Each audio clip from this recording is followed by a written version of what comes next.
বাড়িতে কি কেউ আছো? বাহিরে কে আসছে দেখার জন্য কাম্যদেবী তাড়াতাড়ি করে বাহিরে যায়। কাম্যদেবী বাহিরে এসে যাকে দেখলো তাকে দেখার জন্য মোটেও প্রস্তুত ছিল না। আমি জানতাম না এটা তোমার বাড়ি, না হলে কখনোই আসতাম না। আমি খুব ক্ষুধার্ত ছিলাম, তাই এখানে এসেছি। না না, কোনো সমস্যা নেই। আপনি একটু দাঁড়ান, আমি আপনার জন্য এখনই খাবার করে নিয়ে আসছি। একটু অপেক্ষা করুন, কোথাও যাবেন না কিন্তু, এখানেই থাকুন। কাম্য অসুস্থ লোকটির জন্য তাড়াতাড়ি করে খাবার আনতে যায়।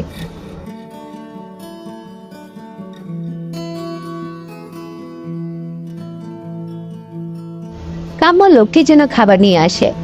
এসে দেখে লোকটি নাই, লোকটি ততক্ষণে চলে গেছে। কাম্য চারিপাশে খুঁজতে থাকে। এত বছর পরে তাকে এভাবে দেখবো আমি কখনো কল্পনা করতে পারিনি। কাম্য লোকটিকে দেখে অনেক কষ্ট পায় এবং বসে বসে সে অতীতের কথা ভাবতে থাকে। সে কখন থেকে আপনার জন্য অপেক্ষা করছি, ঘরে আসুন। আপনার জন্য আজকে একটা নতুন পদের তরকারি রান্না করেছি। আমার বাবু আপনার জন্য অপেক্ষা করছে। কাম্য, আমার জন্য আর অপেক্ষা করো না। আমি তোমাকে বিয়ে করতে পারবো না। আমার মা বাবা কিছুতেই রাজি হচ্ছে না। তোমরা তো অনেক গরিব, আর আমার সাথে যার বিয়ে ঠিক হয়েছে তারা অনেক ধনী। ধনী পরিবারের সাথে আমার মা বাবা সম্পর্ক করতে চাচ্ছে। পারলে আমাকে ক্ষমা করে দিও। দোহাই লাগে বাবা, তুমি যা চাও আমি তোমাকে তাই দিতে রাজি। আমার রক্ত বিক্রি করে আমার মেয়েকে সুন্দর করে তোমার হাতে তুলে দিব। বাবা, তোমাকে আমার মেয়ে নিজের চেয়েও বেশি ভালোবাসে। আমার মেয়ের মনটা তুমি এভাবে ভেঙে দিও না, তোমার দোহাই লাগে। কাম্যর বাবা বিনোদের কাছে অনেক অনুরোধ করে যাতে তার মেয়েকে বিয়ে করে। বিনোদের সাথে কাম্যর একটা সম্পর্ক ছিল। সেই সম্পর্কের সূত্রে তারা একে অপরকে কথা দেয় তারা বিয়ে পর্যন্ত আদাবে। কিন্তু বিনোদ ধনী পরিবারের একটা মেয়েকে পেয়ে সে সরাসরি কাম্যকে বিয়ে করবে না বলে চলে যায়। কিন্তু 7টা বছর পরে বিনোদকে এইরকম অবস্থায় দেখে কাম্য অনেক কষ্ট পায়। কাম্য এইসব কথা ভাবতে ভাবতে এদিকে কাম্যর স্বামী বাড়িতে চলে আসে।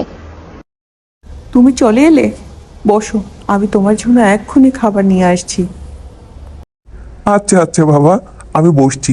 এত তাড়াহুড়োর কিছুই নেই, তুমি আস্তে ধীরে আমার জন্য খাবার নিয়ে আসো। গিন্নি, আমি খাবারটা খেয়ে নিচ্ছি, ততক্ষণে তুমি ব্যাগ গুছিয়ে নাও তো দেখি।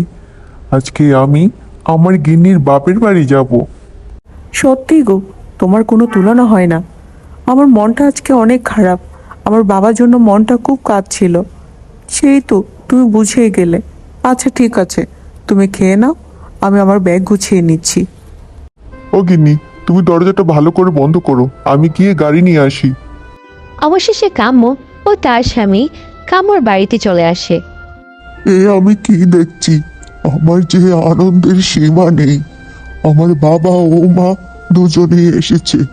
বাবা জামাই, আসো তাড়াতাড়ি ঘরে আসো, আগে বিশ্রাম নাও একটু, অনেক দূর থেকে এসেছো। ও বাবা, এত ব্যস্ত হতে হবে না গো, আমরা তো গাড়ি করে এসেছি।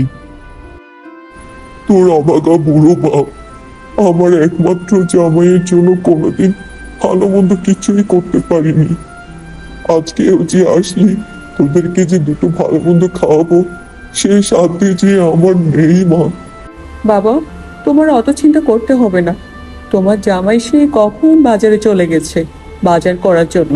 ওই তো, এতক্ষণ তো চলে গিন্নি। আসার কথা। ও বাবা, ওই তোমরা যে কোথায়? দেখো চলে আসছে।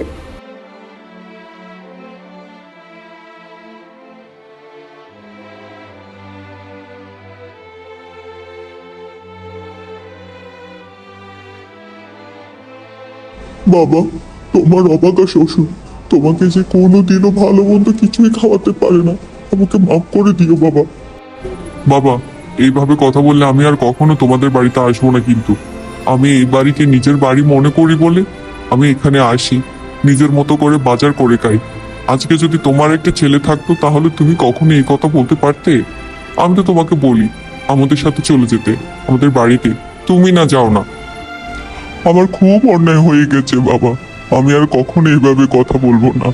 কাম্য মা, যা তো মা, এবার মজা করে রান্না কর, আমরা কবজি ডুবিয়ে খাবো আজকে। কাম্য রান্না করে, আর এদিকে শ্বশুর জামাই মিলে জমিয়ে আড্ডা করে। তারা অনেক খুশি, সবাই মিলে একসাথে খাবে, আনন্দ করবে। বাবা, আমার রান্না হয়ে গেছে, তোমরা এবার হাত মুখ ধুয়ে আসো। এদিকে খাওয়া দাওয়ার পরে কিশোর উঠোনের মধ্যে পায়চারে করছিল এদিক ওদিক।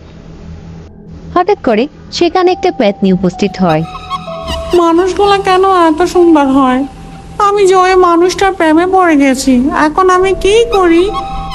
ও মা, ওই মানুষটার তো একটা সুন্দর বউ আছে, আমি কি করে তার বউ হব?